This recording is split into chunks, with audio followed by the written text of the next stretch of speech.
So I actually played around with this quite a bit more, but since this is just an introductory class, I didn't want to make you sit through every moment of what I did to create this particular palette of colors. But I can tell you I added some of this brilliant purple color, and then I took some old paintbrushes, and I abused the old paintbrushes, and I just really beat on the on the canvas board and try to make it look weathered and get the colors that are underneath to come up. Then you could see here that I added more magenta and blue, and I mixed in some white. So I put down some more blue, then I put in some more of this lighter magenta, and I'm pretty happy with how that looks right now. So I'm going to let that dry. You can go ahead and cut out your letters for the word enough. Make sure you've got some nice sharp scissors on hand to do that. If you think that you're going to be doing more art projects, it's definitely a good investment to get some more scissors. And then we will come back and keep going once it's dry. So the last version of this turned out to be too dark. What I did was cut out the letters, and the letters enough, and then I stamped the other words onto some rice paper that I had created with color using a jelly plate. I explain in the PDF that goes with this class that you don't need to follow that process in order to finish this piece. You can print out the picture that is included with the documents for this class and just cut out the words and use those. And then in a future class you can take, I am going to explain how to use a jelly plate, how to use rice paper, how to create papers, how to stamp. That's a much bigger investment. And I didn't want you to have to do that for this introductory level class. So what I did here was I used, and when I say an old like stiff brush, this is the kind of brush that I'm talking about. It's, it's a cheap brush that you can get, and it's kind of stiff. And I use this to put on my matte medium, which I use as a glue. So it's, it's a brush that I abuse. So I use this, and I put on some Titan Buff that I mixed with the satin glaze, and I covered the whole thing with a light coat. And then I took a brush that was similar to this, a little bit bigger, and started brushing it off. And I didn't take it all off. I just got it to where the color was showing through. Then I actually took a sanding block, if you've got one of these around, or if you had some light sanding paper, and once it was dry, I went over it. This really doesn't take off much paint. It just gives it a little bit more of a weathered look. So now I think it's ready for me to add the letters. So I've already cut those out. So in the next scene, after I pause the video, I'm going to show you how I glue down the letters using Golden's matte medium. And this is one of those things that you don't want to skimp on. Don't buy the generic stuff. This is the brand that you want to get because it works the best. All right, I will be back in a second in your world. All right, I've got the pieces that I am going to paste down ready to go. Here is the background dictionary page for the word enough. So when you download the dictionary page, make sure that you rip out the column that has the word enough in it. You could cut it out if you want to. That's a personal choice. I just like how it looks when it's ripped. I really like the imperfection of it.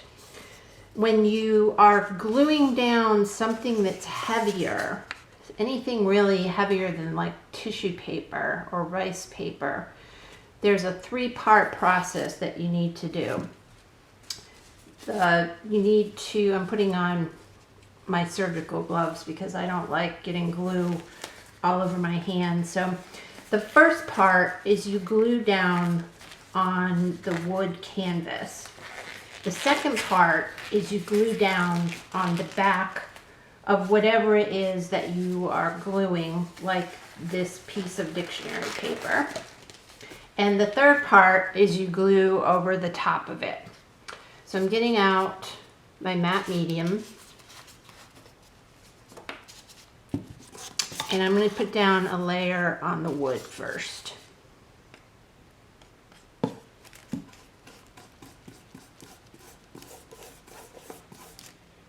With my beat up old abused poor brush.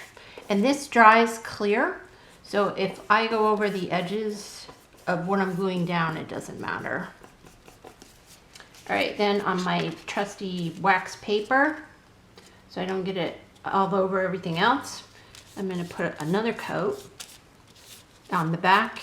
And you can be generous. It doesn't need to be gobbed up, but you want to make sure that it's on there and fully covered, because it will crinkle up if it's not.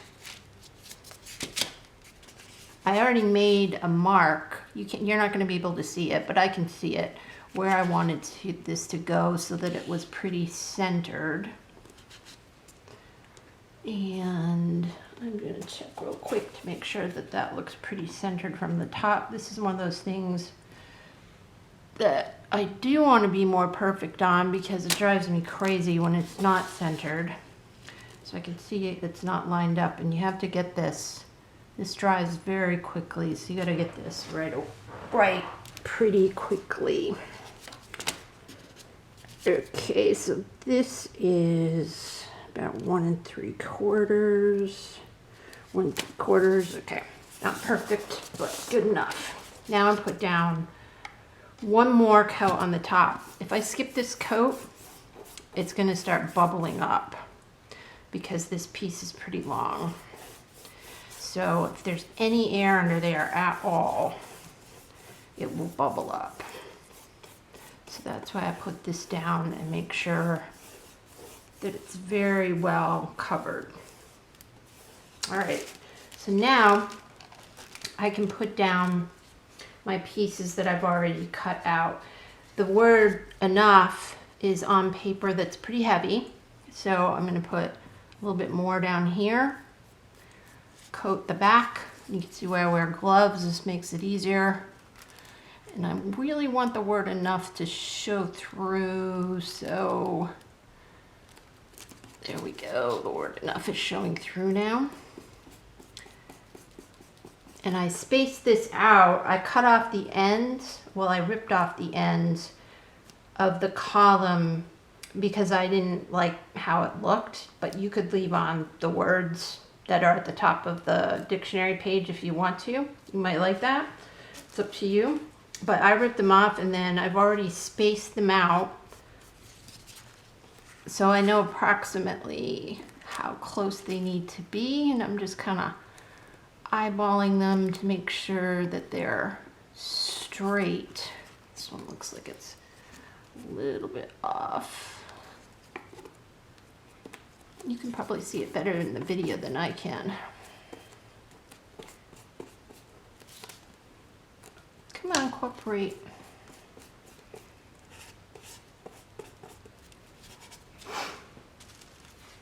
I oftentimes, for the letter O, will use something like a flower or a rose. Well, a rose is a flower, but I just like how that looks. If I don't have a letter that looks like that here, but if I were to cut or to just use the letter O, instead of cutting out the middle, I would put a flower in the middle because it's hard to cut out the middle of letters.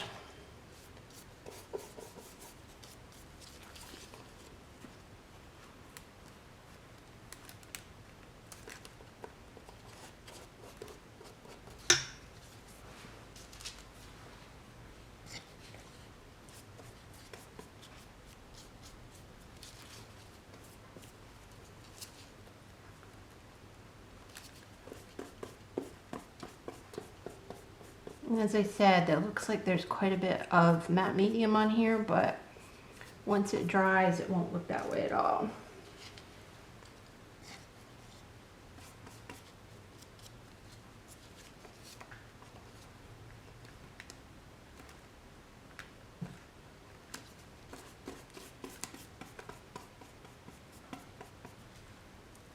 That end didn't want to cooperate. It's starting to bubble up. I'm going to put some more matte medium on it.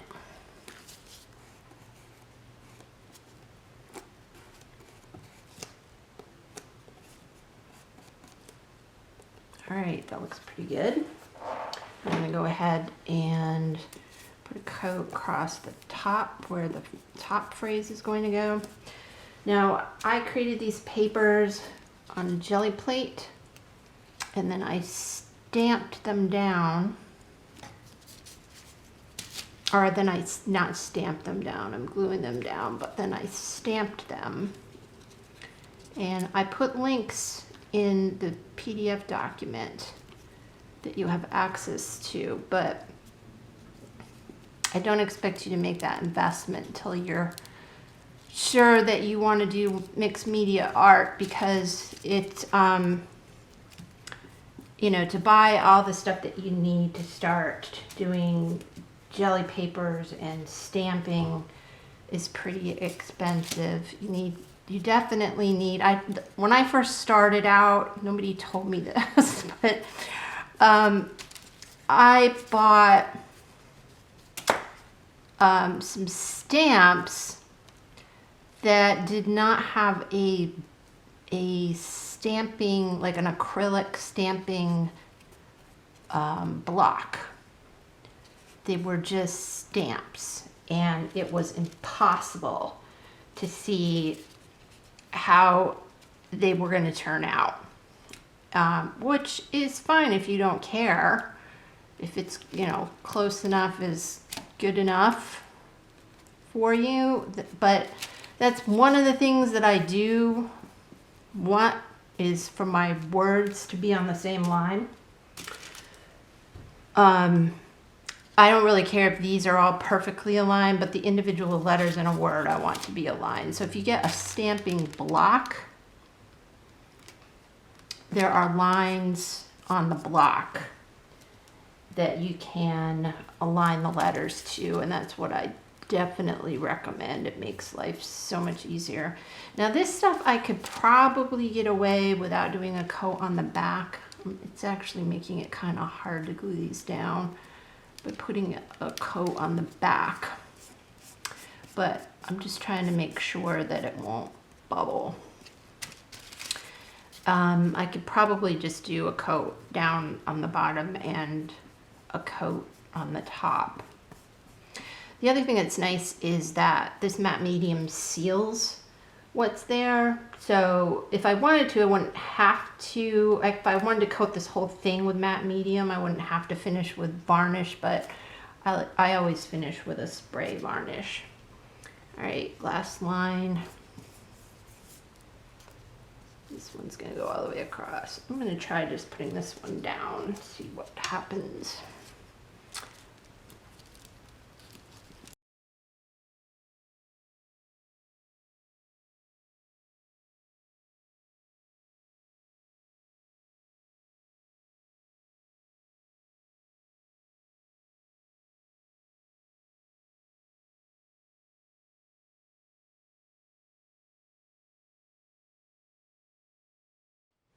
Here's how the final piece looks when everything is glued down.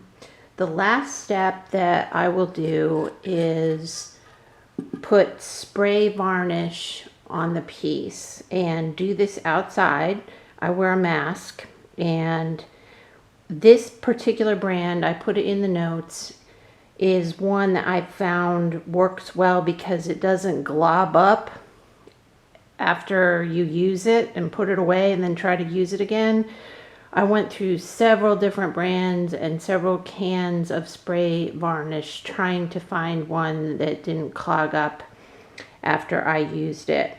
The key I found is when I'm done spraying the piece, I turn the can upside down and spray it into an old box until there's no more varnish coming out, and that way it doesn't clog.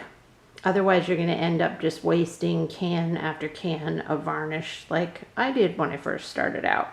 The other step that needs to be done is to paint the sides.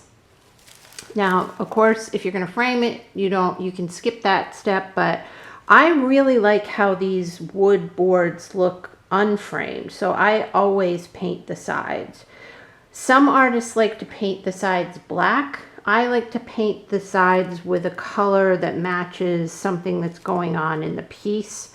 I usually pick something that's darker than the paint that's gotten on the sides. So for this one, I will probably pick something close to this dark blue to finish the sides. Always sign your work so that everybody knows it was you who created this piece. And then you'll be done. I hope you enjoyed this class, and I hope that you will come back for some of my other classes in the future. Have fun creating. Bye for now.